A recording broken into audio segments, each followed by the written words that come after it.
tattaa'a yaa ummata nama kanan arrabsinaa diin namaatiin nama arrabsinaa diin namaa kana arrabsinaa amantiin islaamaa diin namaan arrabsitu jennee kadhannee isin dadhabne yaa dhaloota bubbee kunoo fitinaan isin irraa kaate gaa ilma namaa diin islaamaa keessaa miila fudhachiifte dilii namichi itti sababa itti namichi kun diin kana itti miila keessaa fudhate dilii sisuu aqattisee hanqattiseeyin yaa kan amantii namaa arrabsuu dalagaa godhate ummata kan diin namaan arrabsinaa jee namni sababa keetiini dhufee diin islaamaa kana haala wallaalaa ta'een arrabsaa jee rabbiin hayyama eenyurraa harkattee ati dhuftee diin namaa arrabsitee ilma namaa arrabsuu hayyama kam eenyurraa hayyama harkatte yaa dhaloota bubbee ganama galgala ajandaa hordofta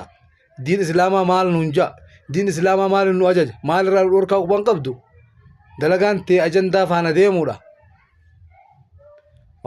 jettee kaan arrabsitee kaan kortee irraa bu'u dilii tuullachuu jirtanii beeka ambayyo ga'ee dhaabbadhaa nurraa khayr wa khayraat amma gaa ilmi namaatu sababa keeysaniin diin keeysaa